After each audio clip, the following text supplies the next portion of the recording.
Hi, I'm Brian Wolfman. I am the director of Georgetown Law's Appellate Court's Immersion Clinic.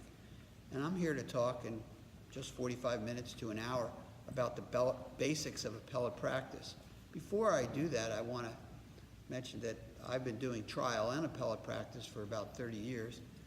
And my current job, as I said, is the director of a full-time appellate clinic at Georgetown Law School, where we do public interest appeals of any kind. They may be in a circuit court in Montana, it may be in a federal circuit court in Boston, it may be, we just finished up one in New Orleans. So just as long as it serves the public interest, we will do it. We do it both in the federal circuit courts, in the Supreme Court of the United States, and also in appellate courts in the states themselves. And I mention this because if any of you viewing this has a public interest appeal that you think might be something on which you'd like to collaborate with us, please just contact me again, Brian Wolfman, at the Appellate Court's Immersion Clinic at Georgetown Law. We do all our work pro bono, and we think our work is pretty good. So let's talk about the basics of appellate practice, as I say, in just 45 minutes to an hour. Now, that's not an easy thing to do because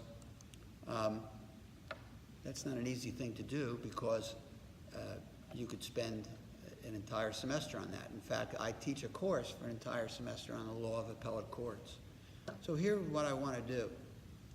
This is not going to be principally a discussion of appellate practice, if by that you mean how to craft a brief, how to make an oral argument. That's just way too involved for where we are now. What I want to do is just the nuts and bolts of the kind of things you should be looking for when you take an appeal. Now, I look at the law of the appellate courts. In other words, what is the law about getting into an appellate court, what kind of issues you can raise in an appellate court, as breaking down into three areas. One is appellate jurisdiction. Does the appellate court have the power to act on a case that comes to it? What is the standard of review, or the standards of review? Standard of review means, if assuming that the court does have jurisdiction, what is the level of intensity that the court can bring to bear on the case in deciding whether to reverse the decision or affirm the decision? And the third thing is the scope of review. So assuming that you're there in the appellate court, again, assuming that there's jurisdiction over your case, how much of the case can be reviewed? Is it all the issues in the case, or is it just some of the issues? And that usually has to do with the question of whether you've preserved your issues, whether there's issue preservation, which usually means, did you do enough in the lower court or in the administrative tribunal from which the case came to the Court of Appeals to preserve the issue you now want to talk about on appeal? Those are the three issues. And before I go further, again, let me repeat them: appellate jurisdiction, standard of review, and scope of review. And before I go further, I'd like to mention that I am looking at this from the perspective of the appellant, right? Of course, there are appellees in every appeal. The appellant is the person who lost the decision below. The appellee is the person who won below. And the reason I'm looking at this from the perspective of the appellant is because all these difficulties all these problems bear much more on the appellant. The appellant is the one who wants to establish appellate jurisdiction. The appellant is the one who's worried about the standard of review. The appellant is worried about what is the scope of review, what are the issues before the court, because the appellee is perfectly satisfied with what already happened. They don't care whether there's appellate jurisdiction. They'd love the intensity of review to be very narrow, but these are issues that are principally things that have to be worried about in the first instance in deciding whether to appeal. Do we have jurisdiction? Is there a standard of review that we can live with? Why do I mention this? Well, let me just tell you a few statistics. This is based on the federal appellate courts, but many of the state appellate courts have similar situations. So these statistics are replicated by and large in some of the state appellate systems. The reversal rate in the federal appellate courts nationwide is 8 to 10%. So, you better be sure you have a pretty good case and you can get a robust standard of review, or, why bother spending your time or your client's money or your client's aggravation on the appeal. Only 8 to 10%. And there's some other statistics you might be interested about.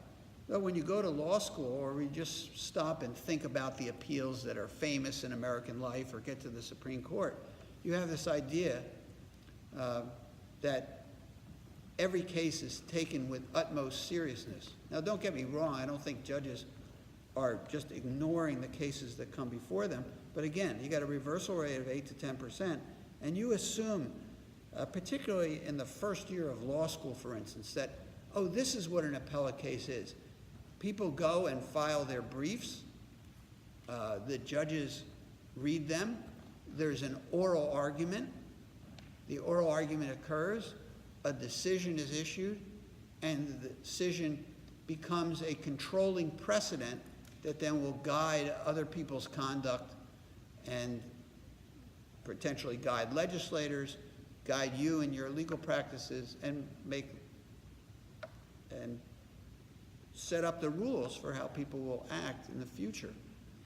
And in fact, if you base this on law school or the kind of decisions that get play in the media, like the marriage equality cases in the Supreme Court, for instance, that not only will these end up being controlling precedents of courts, but they're so important that they will end up on the first page, and they're the cases that will end up as cases in the law school treatises and in the law school case books that students use in law school. But that's not how the system actually operates. The way the system operates, again, there's a very low reversal rate, but more importantly, for present purposes, about 80% of all cases are never, in the federal courts of appeals, are not argued. They're decided just on the papers. And that suggests, and I think rightly, that those cases get less scrutiny because the appellate judges are doing triage, because there are more appeals than ever before, about 40 to, any given year, 40 to 50,000 appeals in the federal appellate system. But the number of judges in the federal appellate system has not increased since the late 1980s. So there are 179 federal appellate judges now, and there have been for a couple decades, more than a couple decades.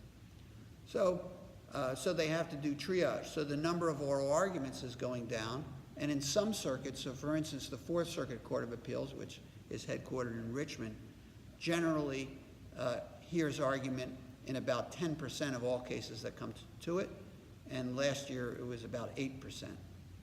So there's that. And then I mentioned, and this is related to the point about oral argument, that, excuse me, that the number of cases in which they issue controlling precedents, in other words, precedents that, to use the lawyer lingo, are published decisions. Of course, nowadays everything's published, everything's on the internet, but the kind of decisions that are considered precedential, that number has also dropped dramatically. And again, the Fourth Circuit is the leader. About 10% of their decisions are precedential. And in no circuit are the number of decisions that are precedential more than 25 or 30%. Again, the averages are around 18 to 20%. Now, why am I mentioning all this? Because like the difficulties of getting appellate jurisdiction, getting an appropriate standard of review that you think will enable your client to win, making sure that you have an appropriate scope of review, that all the issues can be decided by the court. Those issues are important, but they're related to the statistical points I just told you, which is a client walks into your office or it's a client that you represented in the trial court and you lost, you have to be well aware that there might be awful difficulties getting a reversal, awful difficulties meeting the jurisdictional requirements, and besides, the court may be using one of these short-circuiting processes. Again, I'm not saying this in any pejorative sense, but they may not, or likely will not, be hearing argument in the case, and it's very unlikely that they'll issue a precedential decision. Now, for a client who just, and I don't mean this, again, in any pejorative sense, who wants only the very important relief for that client, say money or some sort of injunction, it's not terribly important to the client that they get a precedential decision. But if you have a client who is very interested in changing the law, as many clients, civil rights clients are, or organizational clients, and this is of course true for business clients that are repeat players, the chance of getting a precedential decision is actually far lower than you might think. So all of these things have to be taken into account. I want to discuss all these things before we got into the nitty-gritty, just so you know that there are very large costs that are imposed on bringing an appeal. It takes a lot of time and effort. And all these other considerations that I talk about bear on that decision. And they tell you, unless you have a really good case, unless you think it's going to be an important issue that will call for oral argument and a precedential decision, you may want to think twice before you take an appeal. Okay, so let's talk about appellate jurisdiction. There are two aspects to appellate jurisdiction, by and large. There are other things that if we had more time, a few days to talk about, we'd talk about. But one is timing, and then, did you file your appeal on time?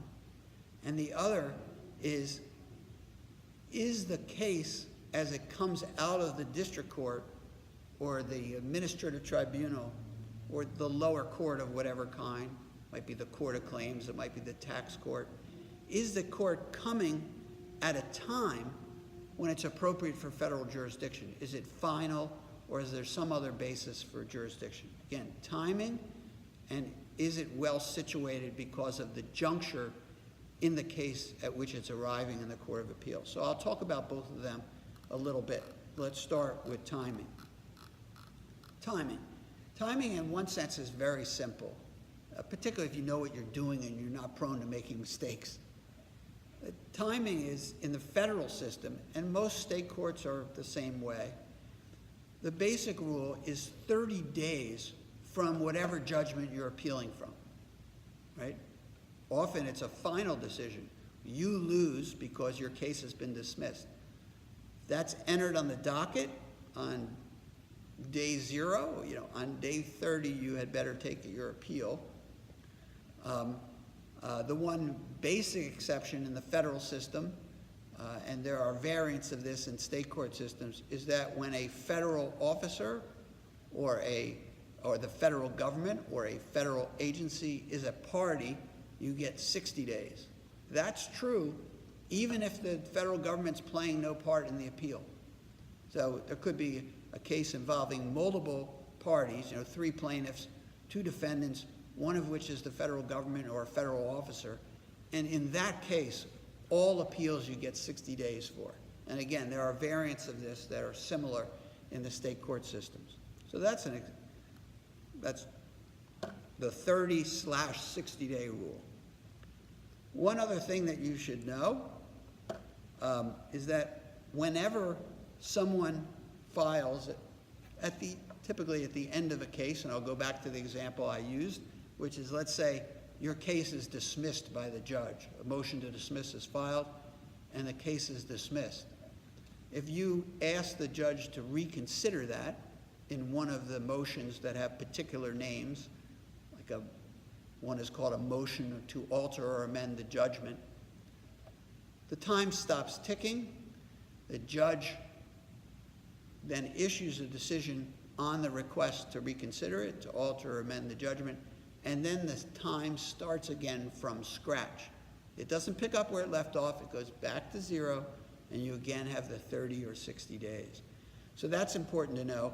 Other important post-trial motions that are affected by that rule after full trials are a motion for a new trial, a motion for a judgment notwithstanding the verdict. Some of these are very technical things that if you're not a trial lawyer, you wouldn't be apprised with. But basically requests to reconsider what happened. Once they're decided, restart the whole filing period. That's important to know. So the client walks in your office and it's 45 days later or 65 days later. It's not necessarily true that all hope is lost, because you'd want to look at the docket of the case. Again, for people who may be listening to this who are not trial lawyers, the docket of the cases. Yeah, there we go. Okay, so I know where I left off, and so beware, you're looking at the docket sheet in a case and you think it's too late for filing an appeal. Make sure you check to see whether there's post-trial motions pending or that have been recently decided, and you may have a perfectly good appeal. Then you file what is known as a notice of appeal, and as long as you do it within the timelines, the cases are timely. The final thing I'll say about timeliness is that timing mistakes are fatal. You may be aware in practice that if you don't answer interrogatories in 30 days, if that's the rule, you frequently, if it's the 31st day, it's not something you want to do. You don't want to miss timelines. But that's usually not going to be fatal to your case. You call up the lawyer for the other side, even if it's a little late, please could you give me more time? You may even be able to go to the judge after that time. Again, I'm not suggesting at all that people should miss timelines, but frequently timelines are not what is known as jurisdictional barriers, but timing mistakes on appeal are generally fatal, and so you really want to pay attention to timing on appeals. And note that they're not like statute of limitations, which are often a year, 2 years, 3 years, 4 years. Appeal deadlines are very prompt, 30 or 60 days. Okay. Now I want to talk about this notion of, is the case at a juncture when you can appeal? Does the court have jurisdiction over it? Putting aside the timing of it, is it the type of order that's appealable? The basic rule in the federal system, and most, but not all of the states, is the decision has to be final. So what does finality mean? Finality generally means that really everything is over. So let me use 2 examples. I'll go back to my original example. You filed a lawsuit and the other side said, I'm moving to dismiss because there is no such claim. And the court agrees there's no such claim as this person is making, and they dismiss the lawsuit. That sounds final, and it is final. That is the quintessential type of order that is appealable in the federal system, and as I say, that's the basic prerequisite in most states, that you have to have finality. Let me use another example to help illustrate what is meant by final. You bring a lawsuit in a car crash case against someone who ran you over. The case goes to a jury.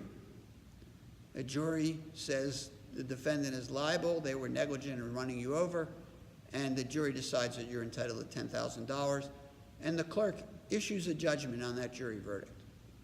That's final also. Why is it final? Because there's really nothing left to do except one thing, which I'll come to in a second. There's nothing left for the court to do about either liability or damages. The case is over. At that point, the judgment's been entered. As I said, the clerk issues a judgment. You've got your 30 days if the federal government is a party. Unlikely in a car crash case unless it's someone like driving a postal truck, or 60 days, and you take your appeal. That's the timing rule, but that's a quintessential final order. Well, why did I use this other example? Because it's not final. That case is, the second example, is not final in the sense that your average person on the street might think of it, because you haven't gotten your money yet, right? And if the defendant is someone who has no money, you may never get the money. Or you may have to garnish the defendant's bank account or do something else that gets the money in your pocket. But that doesn't affect finality.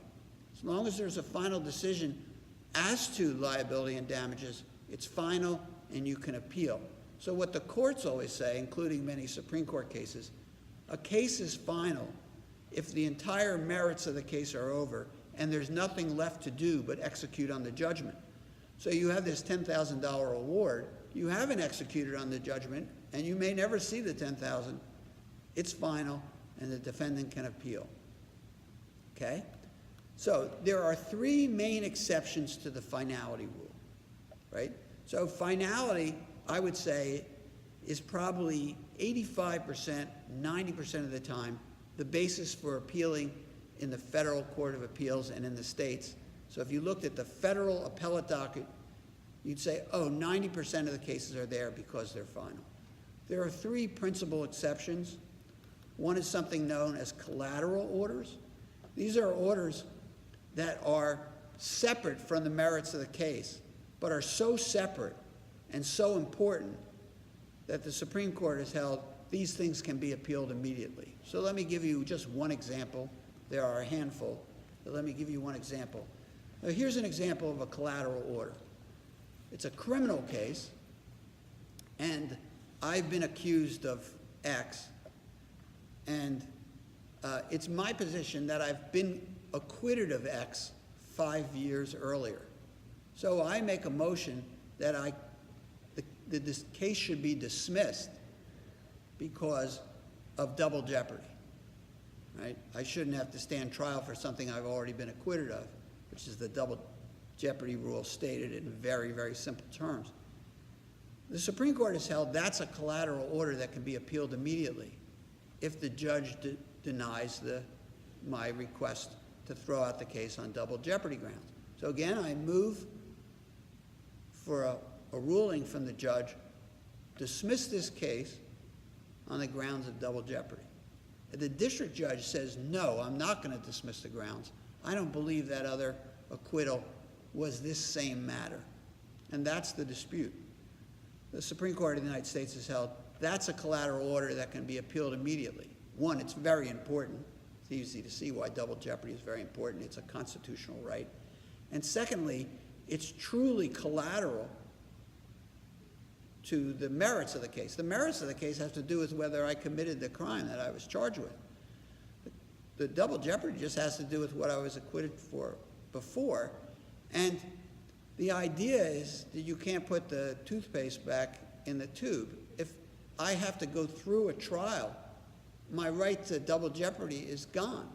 Because the right to double jeopardy is not really the right not to be convicted of something twice. If you look at the words of the double jeopardy clause in the Constitution, it's the right not to stand trial, not to be put in jeopardy twice. And obviously, if you didn't allow an appeal then, you would be put in jeopardy twice. So that's an example of a collateral order. That's the main exception, number one, to finality. The second just comes from a rule of civil procedure, which is a federal rule of civil procedure, but again, many states have replicated it. It's called Federal Rule of Civil Procedure 54B, which allows a federal judge to say that one claim or the case as to one party is final, even if the whole case is not final. So if I can use just an example, I sue both an individual and the individual's employer for wrongdoing of some sort, say discrimination or food poisoning.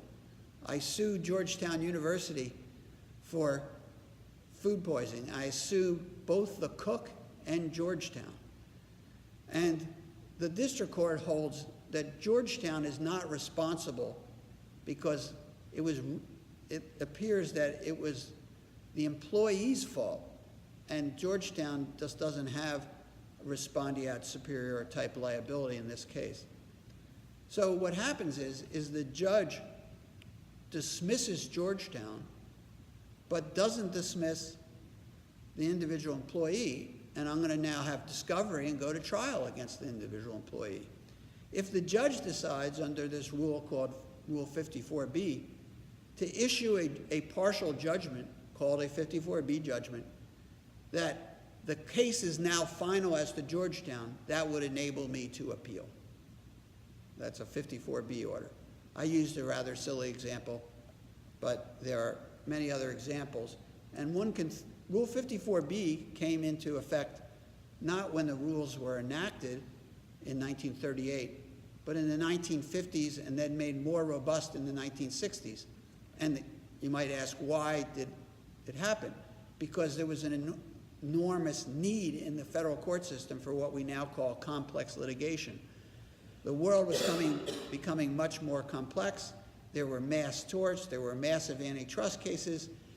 We live now in a mass society where you would likely have litigation with multiple claims and multiple players. So Rule 54B is sort of a safety valve against the great strictness of the finality rule. And the third example, the third exception to the finality rule, are interlocutory injunctions. The lawyers generally call these preliminary injunctions. So if a court issues a preliminary injunction or refuses to issue a preliminary injunction or modifies an injunction, even while the rest of the case is still going on, that's why they're called interlocutory, you can take an appeal from either the grant or the refusal to grant one of those interlocutory injunctions. That doesn't mean it's tactically sensible to do that. You may tick off the Court of Appeals for bringing a case that's sort of in its infancy to the Court of Appeals. You might want to wait and take your best shot when all the facts have been found, but you have jurisdiction to take an appeal at those times. So just to wrap up my points about jurisdiction, number one, the basic rule of jurisdiction is finality, but there are a number of exceptions, and the three most important in my mind are collateral orders. I gave you the double jeopardy example. The 54B orders, where the judge, him or herself, carves out a claim or party with respect to which the case is final, and the grants or refusals to grant interlocutory injunctions, also known as by lawyers as preliminary injunctions. Okay, so that's what I'll have to say about jurisdiction. So standards of review. First of all, why does the standard of review matter? Well, I think it matters an awful lot based on the statistics I talked about at the beginning. You know, what are the reversal rates? How many resources do the federal courts of appeal have to bring to bear on appeals when they have many, many cases in front of them? So if you're the appellant and you don't think you can get a robust standard of review, you really want to think twice about bringing your appeal. Doesn't mean you don't do it, and I'll talk about some exceptions in a second. But let me first say what a standard of review is. So maybe I should have done that first. The standard of review is how intensively is the court going to judge this issue? And we could spend a week on standards of review, and I'll just mention the two polar opposites that lawyers generally tussle with. One is, and they generally use a Latin term for this, de novo review, sometimes referred to as plenary review. That means the appellate court, in theory anyway, can do whatever it wants. It's not bound in any way and doesn't have to defer to what a district court does in reviewing the case. So that's what de novo means, dealing with it anew. Now, why do I say in theory? Well, I say in theory because when you see reversal rates at 8%, and you think of the structure of any court system as being triangulated with fewer judges at the top and many judges at the bottom in the trial courts. So there's 189 federal appellate judges, but there are 600 or so district judges, and there are more than that in bankruptcy judges and more than that in magistrate judges. You have to have a system that gives respect to the people at the lower parts of the pyramid, or the system is going to fall apart. So while in theory, de novo review means we're going to look at this and not care at all about what the district judge or the magistrate judge did, generally speaking, you're going to build a system that accords these people a lot of respect. So one reason that the reversal rate is low is because it's hard to get de novo review in terms of the standard review. Another reason is appellate judges trust district judges and magistrate judges to do a good job because they truly respect them. And if you just ran roughshod over them, there would be a lack of respect in the system. Another way of thinking about it is, how does the system attract really good district judges and really good magistrate judges and really good bankruptcy judges and really good tax court judges, and they generally are very good, is that their decisions are accorded respect. So in theory, de novo review is de novo, but in practice, maybe it's not. Okay, de novo review is generally given to issues of law. And here I'm really truncating the presentation because there are some issues of law, because of administrative law doctrines, are not truly given de novo review. But the basic rule is pure issues of law are given de novo review. That means we do whatever we want in theory. And that at the other end of the spectrum is what's known as clear error review, where you review things only if they're clearly erroneous. The Supreme Court has said that when something is clearly erroneous, only when the appellate court has a definite and firm conviction that a mistake has been made.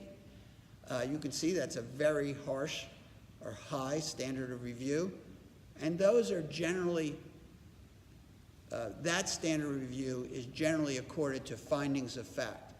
So now we have the two polar opposite standards of review. And again, we don't have time to take a walk through all the intermediate standards of review, but you get a sense as legal questions generally reviewed anew, factual questions generally reviewed with enormous deference to the district judge, and when there's a jury, even more deference when there's a jury. So that's the basic breakdown. So I'll give you a very easy example so you can understand standards of review. I'll go back to the car accident case. You ran me over. And if the question is, or one of the questions is, was the light green or was the light red? And 10 people testified that it was green. 3 people testified that it was red. The judge or jury comes to some conclusion about whether the light was green or was red. That's a finding of fact, and it's going to get clear error review, which means it's very, very unlikely that it's going to be overturned. Now, it doesn't mean it won't be overturned. It could be that all the people who said it was red, it turned out their credibility was undermined by the testimony. The judge nevertheless found it was red. Maybe you would get a reversal. But that's clear error review, very deferential. But say in the same case, in addition to the red light, green light issue, there was also the issue as to whether the standard in that particular jurisdiction was negligence or strict liability. Now, this is I'm coming up with a somewhat fabricated hypothetical because, generally speaking, in car accident cases, the standard is negligence, and it's not strict liability with respect to car accident cases. But let's just pretend that there's a debate about that. The question whether you use negligence or strict liability is obviously a question of law. And if the judge decides it one way or the other before the matter goes to the jury, and that issue is still alive on appeal, that would get de novo review, right? Okay? So those are the standards of review. These all relate to the questions about reversal rate, oral argument rate, publication rate, and one final thing that I didn't mention is delay. So reversal rates are low, oral argument rates are low, publication rates, that means publication in precedential controlling decision, that rate is low, and there is a lot of delay in the appellate courts. So in some circuits, you often wait 1.5 years, 2 years to get a decision in a case. The appellant has to factor all these things in. So when you add to that a lawyer's judgment that we're not going to get a robust de novo review, again, you're going to think twice and 3 times and 4 times before you take an appeal. So all these topics are related. So that's what I have to say about standards of review. The 2 poles, clear error, de novo, and the car accident example, the car crash example helps explain that. So let me now talk about the 3rd topic, which is scope of review. So scope of review is neither of the first 2 things I talk about, but sometimes it's hard to delineate among them. The court has the power to decide the issue because, let's say, the decision is a final one. No one doubts that there was a jury verdict, that there was a motion to dismiss that was granted. So the court has jurisdiction. And no one doubts that if the question is whether there's negligence or strict liability, that there would be de novo review. And no one doubts that if the question is the light was red or was the light green, would get clear error review. But the question is, did you do enough in the district court or in the administrative tribunal or in the tax court or the court of claims, wherever you're coming from, to preserve that issue for review? That's the scope of review. So this is something that you could truly spend a month on, and I'm going to spend just a few minutes on, because the rules vary greatly state to state about how one preserves an issue, and they vary greatly in terms of what you have to do at different points of a trial, right, to preserve the issue. So the one that's most known to lawyers who either watch TV or are trial lawyers are you have to object contemporaneously. Generally speaking, with some exceptions, you have to object at the time to evidentiary submissions or object that something is hearsay.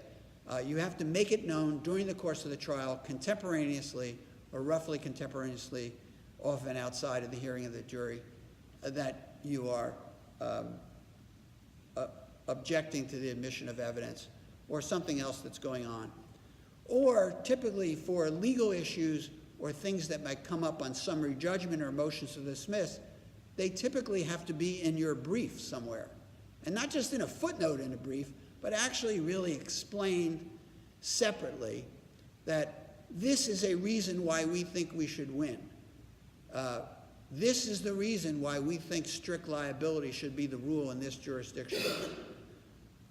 Again, this is a gross oversimplification, but for things that happen in the course of the trial, there's an objection that has to be made in some fashion, and for things that are strung out or presented in the case in briefing, whether it's motion to dismiss, summary judgment, motion for judgment notwithstanding the verdict, what all the motion in limine, these are things that have to be raised in the papers clearly and adequately. You know, as I say, passing references and footnotes are generally not considered good enough. So that's the scope of review.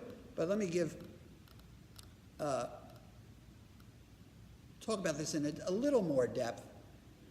And one thinks about this topic as the topic of forfeiture, right?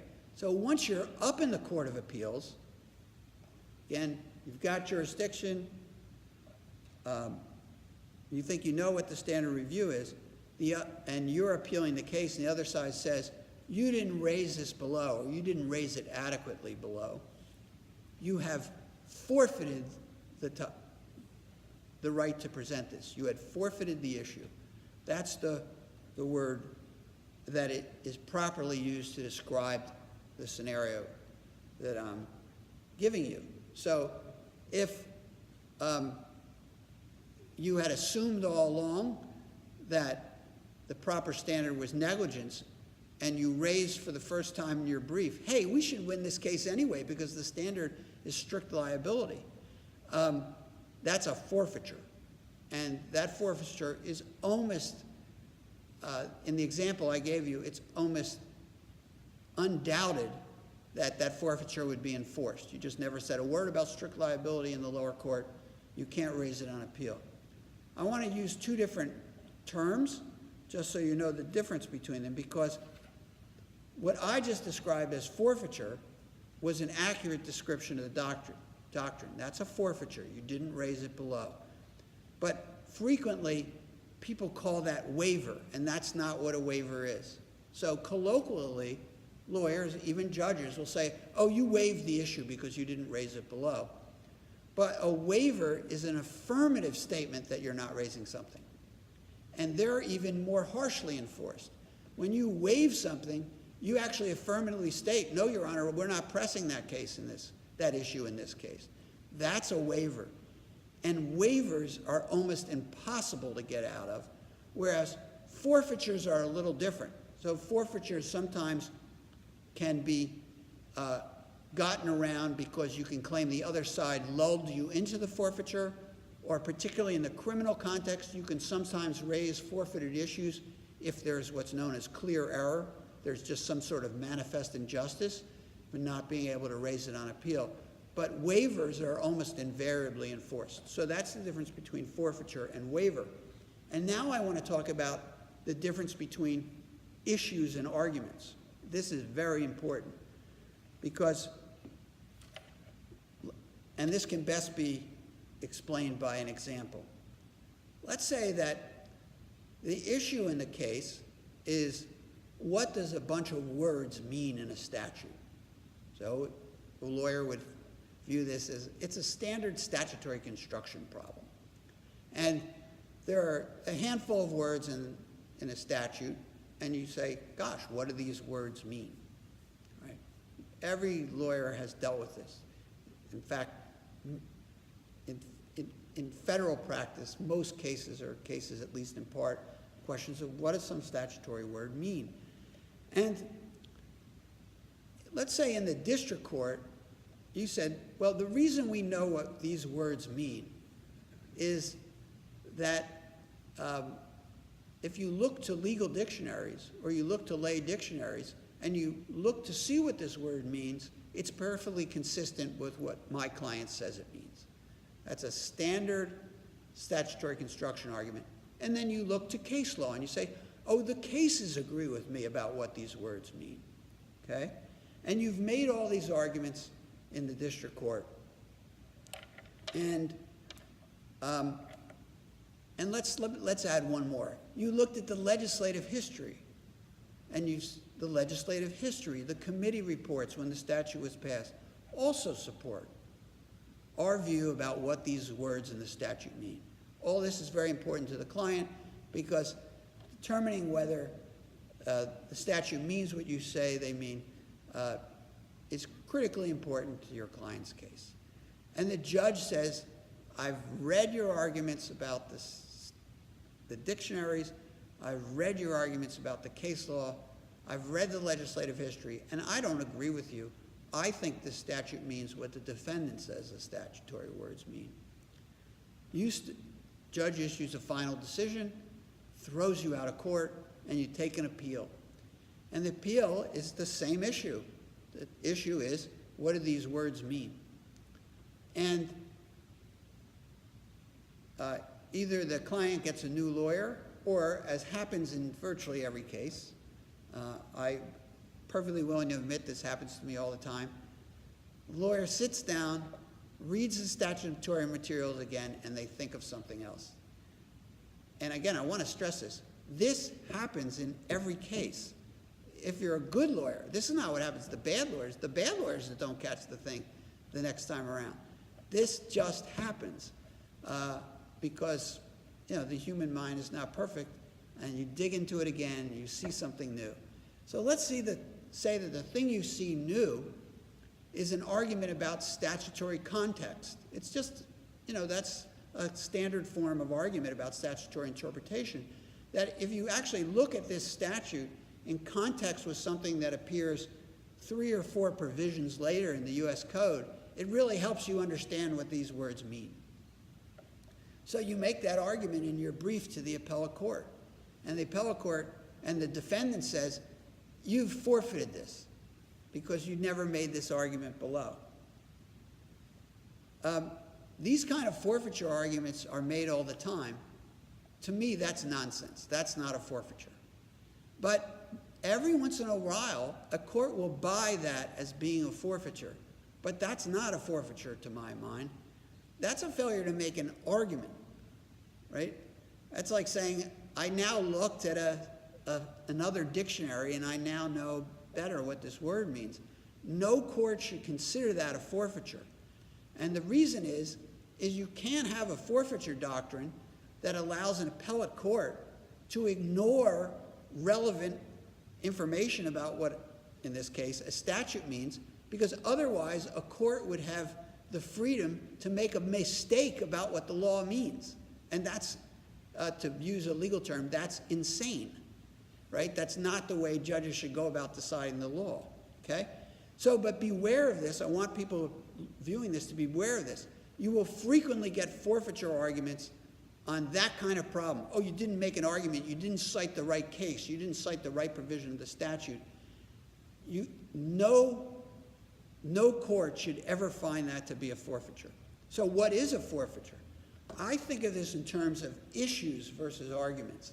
Now, the distinction between issues and arguments is not precise, but let me give you an example that helps illustrate this.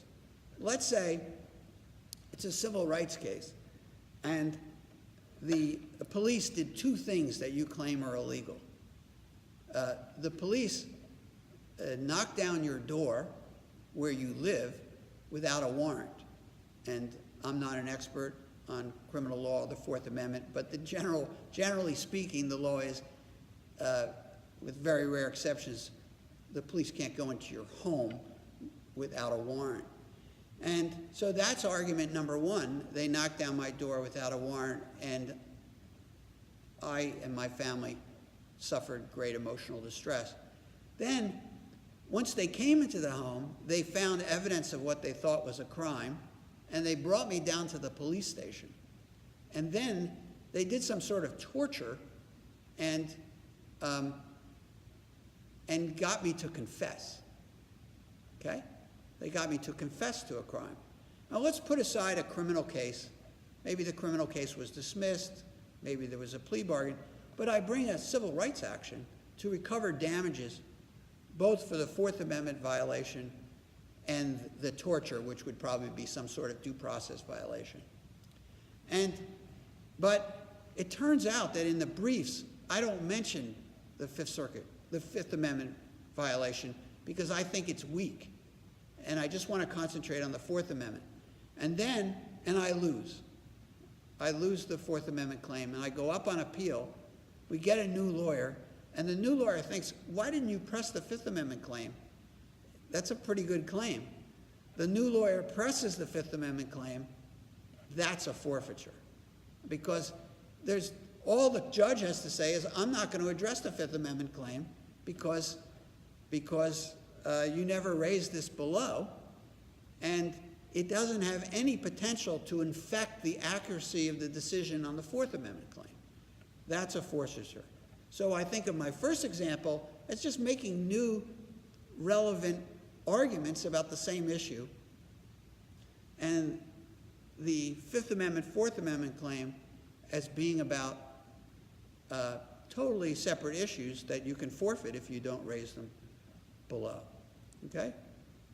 So I am now finished, but I could go on for a little longer, but I think I've done my time. So I thank you, and I want to mention again that I'm with the Georgetown Law Appellate Court's Immersion Clinic. If you have public interest appeals on which you want to collaborate, please don't hesitate to contact me. My name is Brian Wolfman, and for better or for worse, you can find me on the internet. Could I ask a question? You may ask a question. When we comment on most of the American public doesn't know, I'm going to come here so you can read what I want to see. Most of the American public, when you talked about how few cases are decided on appeal, most Americans believe any case can be appealed to the U.S. Supreme Court. They don't know about a petition for writ of cert. Can you comment on that, please? I certainly can. So that's a great question. So a writ of certiorari is a form of an appeal. The Constitution of the United States refers to the appellate jurisdiction of the federal courts as including the Supreme Court and any courts of appeals that the Congress decides to establish. But over the years, through changes in the statutes, the Supreme Court has become not truly an appellate court, if by that you mean an appellate court as of right. You don't have a right to go to the Supreme Court. You have to petition for a writ of certiorari with respect to about 99% of the court's docket. Back in the day, even in a good chunk of the 20th century, many cases could be appealed as of right to the Supreme Court, but that got narrowed very, very substantially in the 1800s, early 1900s. By 1980, almost the entire docket was by, as you say, a petition for a writ of certiorari. And a petition for a writ of certiorari is a request for the court to take the case. The court gets about 7,500 petitions for writ of certiorari a year and grants 75 of them, approximately. So that gives you an idea. You really want to think twice going there, because it costs you or your client a lot of money, and unless you have a really good case that you think will interest the court, maybe it's a better idea to save your money, because that may help the client and your practice as well. That doesn't mean you shouldn't go there. So let me just mention, I think is what you're asking, is what makes a case better for certiorari than some other case? That word, certiorari? Certiorari, would you like me to? Define it? You know, that's interesting. What it means is, at common law, certiorari was a discretionary writ.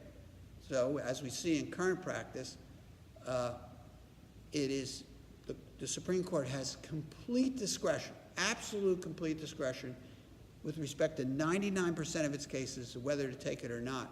I can't define in Latin what certiorari means, but sometimes when it's translated into English, it's called petition for review. At common law, the writ that was an appeal as of right was known as a writ of error. That's what we today call appeal as of right.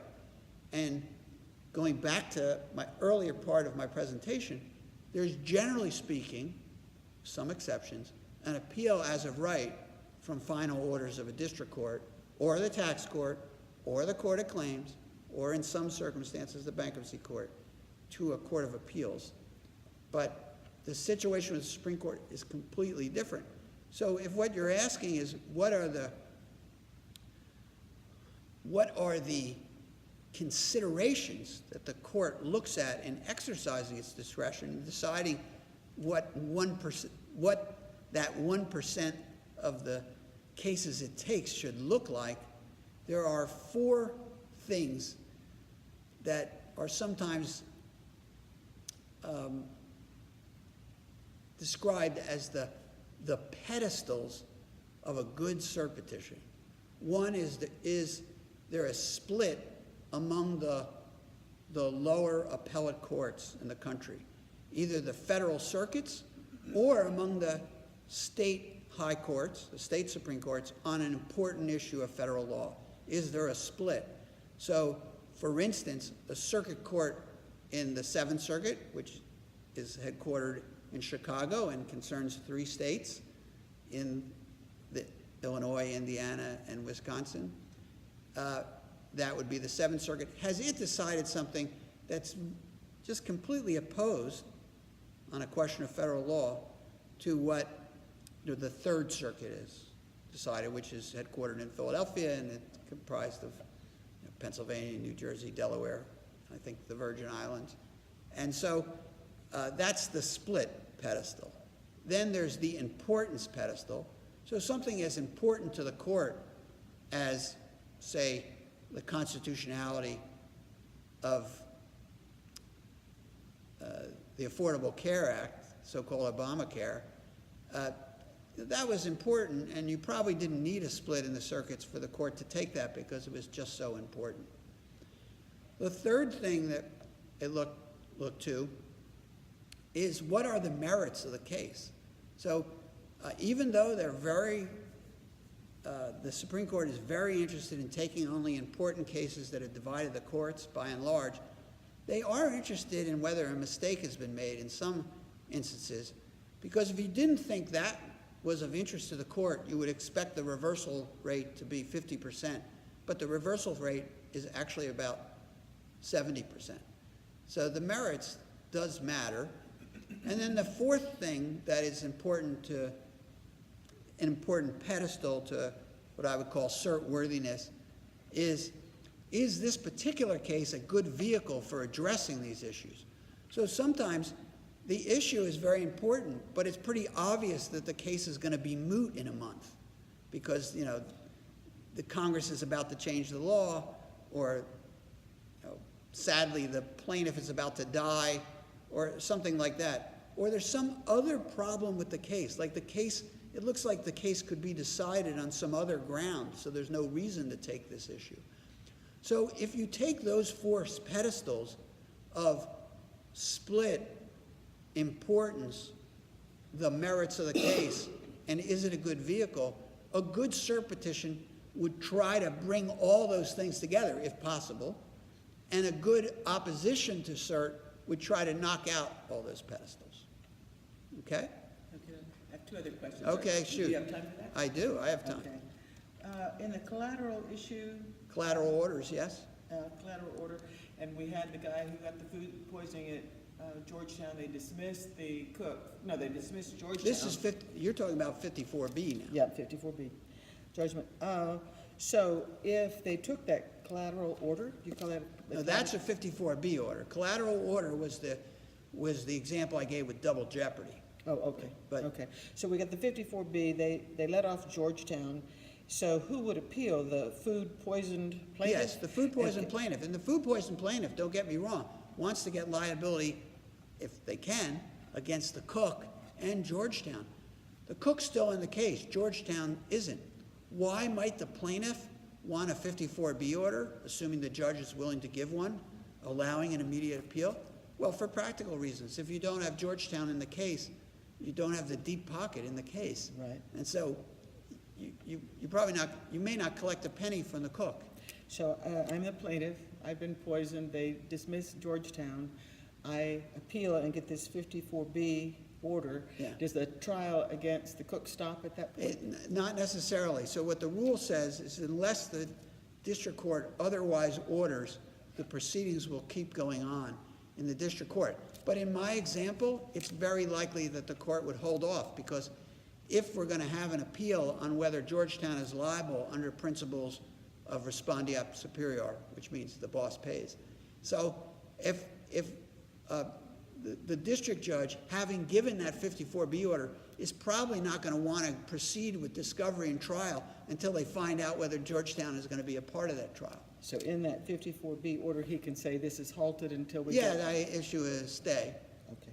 All right, I have one last question. I have several cases where the judge in Mississippi fraudulently concealed records. That one case where I'm representing the estate of Michaela Hill, she's quite dead, and this has happened in 2008. The hospital has refused to give over relevant records. The judge told me on the record, as I was seeking the so-called emergency order, that I can assure you, Mrs. Hoggett, that if the hospital and doctors do not want you to see that record, you will never see it. That's kind of hard to appeal. It you is, know, because and they never issued any. It's not a final order, so. And he never issued that order. I mean, he never made a written order to that. Well, effect. but oral orders can be appealed, but the problem is that this sounds like a classic interlocutory order. One could think of it as this is being a discovery order, right? You're not going to see this information. And unless there's some exception that applies, the quintessential non-final order is the order to get discovery materials. So, Because if you could appeal every discovery order, you'd have 10 appeals in every case. does that fraudulent concealment of records that violates the statute stay that right to appeal that oral order? Well, I don't know. I need, again, when I was addressing finality and the three major exceptions, I hope anyway, I was careful to point out there are going to be exceptions. So to give you an example, I don't know the law that you're talking about. Are you talking about RICO or? No, this is in youth court. Oh, okay. The So child again, dies, so this and would be, the this would be, hospital's evading liabilities. this would be in a state court process. But let me give you an example. The Federal Arbitration Act does allow an interlocutory appeal for certain types of orders issued under the Federal Arbitration Act. So that would just be a specific example.